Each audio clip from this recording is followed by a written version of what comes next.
Hi, I'm Barry Ostrowski. At RWJ Barnabas Health, we believe that everyone needs to be informed about the important healthcare issues affecting their lives. That's why we're proud to support the important educational programming produced by the Caucus Educational Corporation. Funding for this edition of One-on-One with Steve Adubato has been provided by the Russell Berry Foundation, RWJ Barnabas Health, Fedway Associates, the Fidelco Group, Caldwell University, Suez, and by Adler Aphasia Center, helping stroke and brain injury survivors recover their speech. Promotional support provided by The Record, North Jersey's trusted source, and NorthJersey.com. And by New Jersey Monthly, the magazine of the Garden State, available at newsstands. This is One-on-One.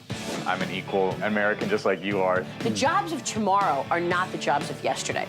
Look at this. You got this? Here it is, man. Look at that. Life without dance is boring. I don't care how good you are or how good you think you are, there is always something to learn. Do you enjoy talking politics? No. People call me because they feel nobody's paying attention. Our culture, I don't think, has ever been tested the way it's being tested right now. Such a good question. High five.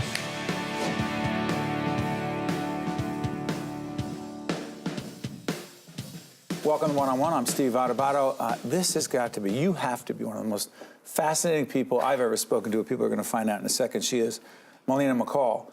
She is the co-founder of the United Tastes of America and Syria Supper Club, which is? Which is an organization that sprang from one event, which my partner Kate McCaffrey and I set up in response to the xenophobic and Islamophobic rhetoric we were hearing in the area. But there's a food connection here, because you were saying right before we got in the air, you talked about food justice. There's a whole bunch of food issues. What do food issues have to do with Syrian refugees, et cetera? Well, rather than the food issues, it's the power of food to bring people together. We all eat. It's a nice common ground at which to meet people.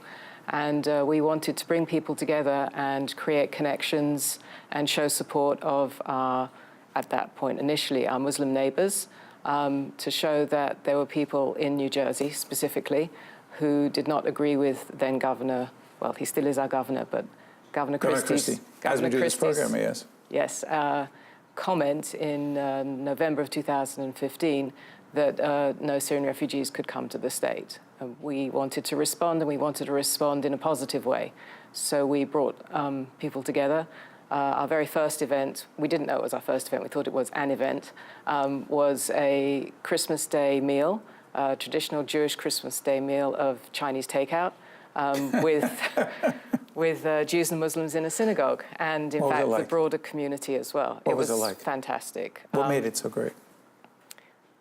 The thing that makes all of our events great was first shown there, which is people's wanting to show a hand of friendship. And so people were just wanting to be there. There was a tremendous atmosphere of warmth. We work with trust all the time. So as it turned out, we ended up with 10 recently resettled Syrian families, and their first foray into New Jersey was coming to a synagogue. And that was a big leap of faith for them. And we had people who gave up their Christmas, who do celebrate Christmas, and they said, we want to be here and show solidarity. And so that atmosphere as the underscoring background to the evening made everything else magnificent. Whether the food was magnificent or not, it didn't really matter. It tasted great. I guess it's like manna in the desert. It's what you want it to be. You know, it's so interesting. In my family, it's largely Italian food around holidays, and we try to avoid speaking about politics because it never goes well. But apparently when you get together, you talk about all kinds of things like? We do, but we also encourage people to not leap straight in and expect a resettled family to tell their backstory. In the same way that you wouldn't go to a party and ask somebody who you hadn't met before but had heard they had gone through something traumatic like a divorce or a terrible illness. You wouldn't say, hi, I'm Steve. I hear you've had a bad divorce. Tell me all about it. Or I lost a loved one. You wouldn't do it. You just wouldn't do it. So, so we tend to encourage people to find the connecting points of conversation. And food is not only a great way to come together, but also a great conversation starter. So our Syrian cooks prepare the food, and it's their food. So they're preparing it with great love and with a positive cultural background that comes in the food. And then our American guests who are at the table, when they're sitting and conversing, a great starting point is something that they're eating. They can ask about excuse me it. for interrupting. Where do you find people on all sides for this? So, By the way, do we put up the information, Jen, so people can find out more? Go ahead. So on the Syrian side of things, and right now we're working primarily with Syrians, but we do have a couple of Iraqi cooks and an Afghani cook as well. It started with that event I told you about two Christmases ago, where we had these 10 recently resettled families. And we started visiting them, and every time we visited them, they fed us. And my partner Kate and I were rapidly expanding and decided we needed somebody else to eat the food too. But we also saw this as a great opportunity for our new neighbours to sit at the table as equals and to be actively involved in determining their future in a positive way. So we invited them to prepare the food. And we started with the people we knew, and word spread in the community. We started with, we knew 10, and we now have over 50 cooks. Where do you do excuse me for interrupting. Where do you do it now? Where are the events? The events are held in people's homes. We were very deliberate about that because we wanted to create that intimacy and that feeling of safety and comfort that a home brings. So we'll have an American host who opens up their home for it. And then the Syrians who bring in the food, they're kind of hosts as well because they're providing the food. So we all sit together. But we've expanded beyond that. We do corporate events often for staff or for staff and families. And even though those are much larger, we still manage to retain that feeling of intimacy and connection and connectivity, partly how we open the evening with an introduction and a little talk. And people get together and they mix. We bring in an interpreter, but we also encourage people to use their phones. Google Translate is we call it our frenemy because you never quite know what it's saying. No, it's not always exactly the right translation. It's not always remotely what you thought you were saying, so there's another leap of faith there. Let me do this. I'm curious about this. Your healthy obsession with food and the power of food. It's really, as you said, the power of food. Give me the most concise response you can to this question. What is the power of food in bringing people together, particularly when you're dealing with Syrian refugees and the misconceptions around it? Loaded question, I know. It enables us to personalize the impersonal. So my perception, for example, of the Syrian refugee crisis could have been what I see on the TV, on media, what I read in the newspaper, the terrible photos, the tragedy, and so on. But I have no real sense of that being a person. Then I have somebody sitting next to me who has made some delicious food. At dinner. And we're having dinner together. And I can ask about the food. And maybe she will choose to share that she used to make this with her sisters back home. And I'll get a sense of that. Or she'll talk about her kids, or maybe her daughter helped her, or maybe her husband is the official taster, something like that. And suddenly it's not this impersonal concept of a refugee. It is a real person who maybe had the same background, had things that were similar to me in their past life. Maybe they didn't, but we do have points of connection, and food is one of them. Last question. The future of your organization, which is doing so much to help so many. Go ahead. So we started with our one-off event, and from that we then had 2 dinners, which we thought was going to be it. In our first year of the dinners, we've had over 250 events, fed over 2,500 guests, and now have over 50 cooks, all raring to go. We are in the process of incorporating as a 501c3. A not-for-profit organization. A non-profit organization. And we are planning to have a commercial kitchen, bring the cooks in there, set up professional training, incorporate English as a second language in the workplace so that you have the context of where you're learning, so you actually are able to learn. And just from this, not necessarily create employment for everybody who is working with us, but create the confidence and the dignity, a dignified path to them being self-sufficient and being contributors to our society. You are making, excuse me, a very big difference, a significant difference. We thank you for everything you're doing to bring people together around the power of food. Thank you so much. Thank you very much.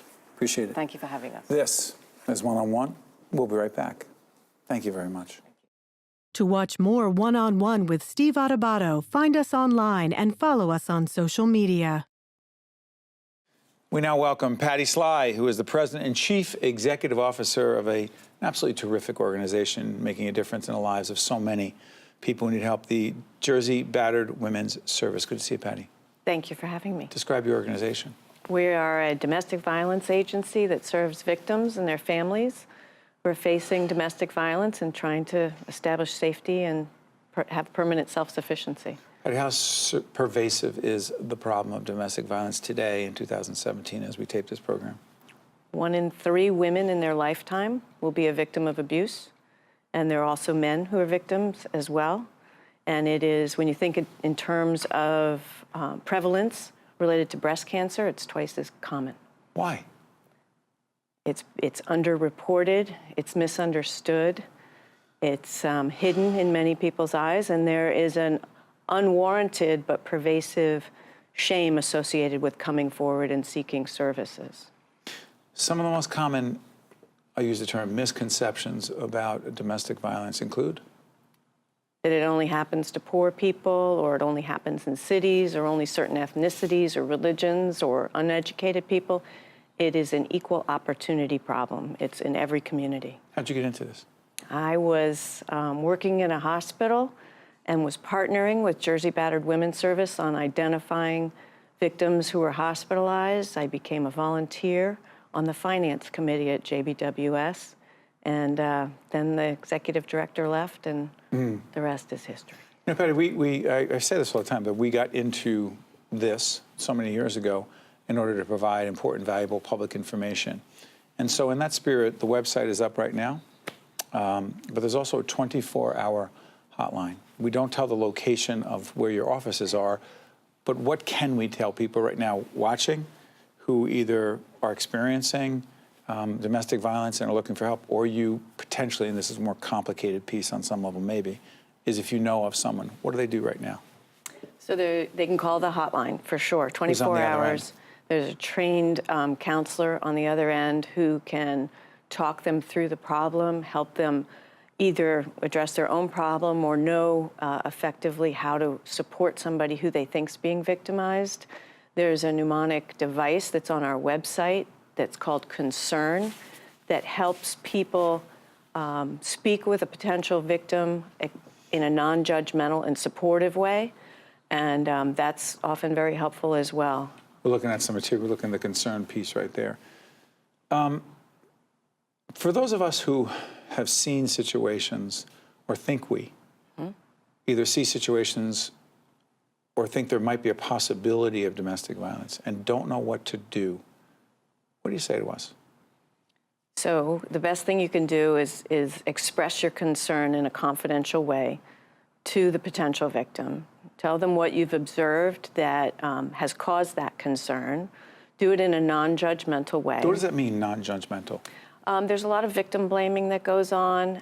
You should. How could you stay? How could you stay? That Why doesn't don't you help. just leave him? That doesn't help. It doesn't at all. Why not? Because they first of all, leaving the victim or leaving the abuser is one of the most dangerous times in a victim's life because the power and control that the abuser has over the victim is threatened, which means that the abuser is going to lash out potentially even to an even greater degree. And the victims know this. So leaving is never as easy as it sounds. And then there are financial dependencies, family dependencies. Very often the abuser has found ways to isolate the victim from their friends and family, so their supportive network may not be intact as it may have once been. They may not be aware that there are services available in every county, and they can access those through our website or through the national hotline. The other thing I'm curious about is for the women who come to you and your organization to get help, what are they looking for other than immediate protection and safety? They're looking for affirmation. They've been told over and over it's happening because it's their fault, or it's really not happening and it's not wrong or it's not abusive. And by the way, sorry for interrupting, abuse is not just the physical part of it. Can you talk about some of the other pieces or aspects of abuse? Emotional, sexual, financial abuse. What's financial abuse? Somebody may be making a very healthy income and their paycheck's going right into the abuser's checking account. They get an allowance for groceries, they may get an allowance for hair and clothing, but they have no control over just the basic checking account and no knowledge of the bills. So starting out on your own, you have no nest egg that you can access, and you may not even know the fundamentals of household finance. So those are some of the skills that we teach to help somebody become self-sufficient. self-sufficient. Where does your funding come from? Because that's always fascinating to me. Like, who cares about this subject? A little less than 40% comes from a whole variety of government sources. The rest is private. It's companies, it's foundations, and it's individuals. Like folks like ADP who brought us to you folks. ADP's been a long-term supporter of ours, more than 20 years, both in terms of leadership through our board and financial support. You also have a program, Patty, that helps the quote-unquote abuser. I don't understand that. Okay. What does that mean?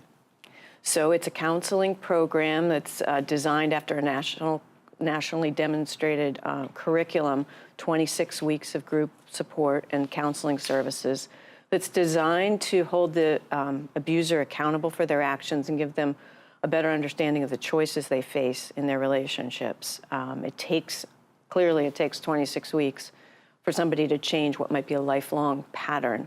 But as they go forward, they're going to have other relationships. So anything we can do to moderate that behavior and have them understand it, that's very important in terms of future prevention. Final question. Someone out there right now, living in fear, doesn't know where to turn. You say what to them right now? You're not alone. Call a hotline. You can do it confidentially. Put it up right now, team. We'll help you, or we'll connect you to the resources in your community that can help you. There is a path to safety and self-sufficiency, and you deserve it. On behalf of everyone in the public television world and the partners at FiOS, our digital partners, we cannot thank you and your colleagues every day for what you're doing and making differences and helping those who often feel there is no one there. So thank you. Your team has been doing this for a long time, I know. 40 years. Thank you very much. Thanks for having us. Our pleasure. Patty Sly is the President and Chief Executive Officer of Jersey Battered Women's Service. We'll be right back. Thank you. Thank you. Appreciate that. To watch more One-on-One with Steve Adubato, find us online and follow us on social media. Bring musicians into the hospitals and nursing homes and hospice and walk them room to room to play right at the bedsides of patients. So when we're in the hospital, we're seeing patients fight every day, and we're seeing their families, show strength every single day. And when our volunteers, musicians and guide go into the hospital, they're part of that same fight. They're fighting to make people's lives better. These guys are doing good stuff. They're right here in the studio. Michael Solomon is co-founder of Musicians on Call, and you just saw this guy on camera in that video, Pete Griffin, president of Musicians on Call. How you doing, guys? Excellent. Doing well. Musicians on Call is a nonprofit organization that brings musicians into healthcare facilities and brings them to the bedsides of patients. How'd you start it? Why? So I lost my girlfriend, Kristen Ann Carr, to a rare cancer called sarcoma about 24 years ago, and we set up a foundation in her name to do research for cure and treatment for that disease. And as an offshoot of that, her mother, who's Bruce Springsteen's co-manager, brought in some musicians to a healthcare facility, and they played in a big recreation room. I was there for that and thought, oh, I can do this. I was a young, aspiring music manager at the time, so I brought in some of my clients into recreation rooms, and it was lovely. We would have anywhere between 7 and 20 people in the room. It was great. And one night, a nurse came and said, there's a couple people who were too sick to come down the hall, and will you go to their rooms? And that was the night where the magic began, because what we saw at the bedside of a patient and their family was really magical and palpable and like nothing I had ever seen or experienced before. How'd they get you? I spent most of my career at MTV and was working on MTV's social campaigns, and a lot of the artists that I was working with on these campaigns were already involved with Musicians on Call. And the stories they would tell me about the impact that this program had was pretty powerful. And one of the stories that they would often share, and I've heard this from all different types of artists, is that no matter where the artist was in their career, it was a great way to kind of reset and remember why you got involved with music in the first place. Because at this program, you're playing at the bedside of someone who's going through a really tough time, surrounded by their family member. And when you see how the room can transform through music and bring joy and healing, it's something you want to keep being a part of. And so after I learned more about it through them, I came over to Musicians on Call, and it's been fantastic. What do you see in people in terms of the response in their families? What have you seen? A lot of gratitude, a lot of surprise. People are constantly telling us, I haven't seen them laugh. I haven't seen any kind of response out of them in days, weeks, months. And this is the first time that there was joy, that there was happiness, that there was a response. So we get a lot of that. And then the other surprise is the musicians, which Pete just alluded to. The musicians' reaction to doing this is the big surprise to me. How do you get them? They come in droves. We have a waiting list. We started of musicians. Of musicians. People want to volunteer. Yes, people want to volunteer more than we have the capacity to support them at the moment. So help us understand the connection between the musician performers and the patients. How does that connection take place? So, I mean, we have a staff here in New York and in Nashville, for that matter, that coordinates these visits, and they're on a weekly basis. So it's where? What's the geographic footprint, if you will? So we're in 14 major markets across the country. Here in New York City, we're in 18 hospital facilities just here in the city. And this is where it all began. Yeah. In New York City. In New York City, here at Sloan Kettering. And our team basically creates these relationships with the hospitals as well as volunteers and musicians, and coordinates these visits on a weekly basis. And so these visits can, it's artists from all different types of backgrounds. All of them are professional level musicians. They may not be known or signed to a label, but they're professional musicians, all the way up to, Bruce Springsteen and Katy Perry and Kelly Clarkson and Blake Shelton. Yeah, we've gotten support from all of these artists. I'm going to cut you off. I'm sorry, Blake Shelton. Right? Yeah. He's pretty good, right? I'm just joking. He's been. Is that Darius? That's Darius. We were just with Darius a couple weeks ago, and Keith Urban 2 weeks ago. I mean, these folks come to us because they want to do something that that makes a difference in people's lives. Hold on, is that? That's Rachel Platten. Oh wow. Who actually we saw? She was here last night performing in the city. And she's been a volunteer long before you heard her name, unless you happen to know her personally. I mean, she's been a volunteer for 12 years. Wow. Yeah, so she's, her song... Is that one of the Jonas boys? That is, Nick Jonas, yeah. That's awesome. But Rachel Platten's song, Fight Song, has been an anthem for many ways in hospitals and patients. And as Michael said, but long before that song came out, she's been performing with us, and she's performed personally for over 1,000 people herself. So we get that level of support from people throughout their careers, and it's made a big difference for the folks in the hospitals.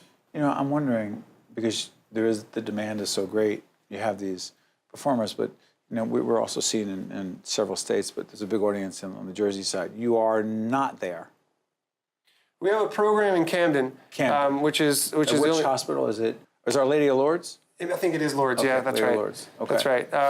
But that's where we're at right now. But Musicians on Call is expanding, and we're looking to grow into more cities and hospitals across the country. Would you have to raise money to do this as a nonprofit? Yeah, yes, same here. This is the big challenge. It's always the cart and the horse about how can we expand and raise the money to do that. So we're constantly working toward that.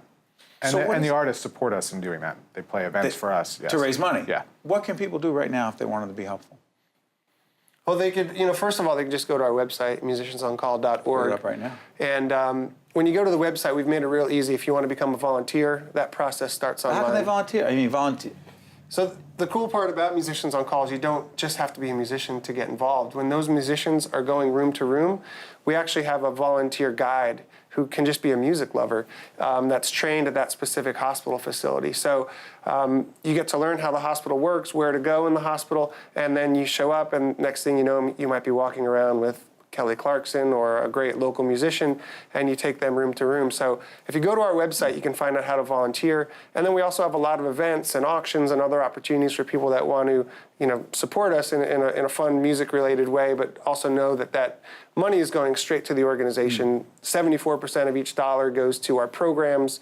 We have a platinum rating by GuideStar, which is the highest rating they give. So the money is being spent well, transparently, and it's, I think, a great organization for people to support. And that's the organization that decides or makes the determination as to what kind of nonprofit we're talking about. And real quick, any events coming up? You can probably better answer that than I can. Yeah, we've got a couple, but the big one on our calendar for this year is it's our 10th anniversary in Nashville. So we're going to be doing a big 10th anniversary event with a lot of the artists that have supported us through the years in country music, which is a pretty extensive list. So that'll be in the fall. We're working our way up to that. We haven't announced the lineup, but it should be coming out soon. We also just had an event last month honoring Elvis Duran with Demi Lovato and B. Miller and a bunch of great, talented people. How gratifying has this been for you? Like nothing else.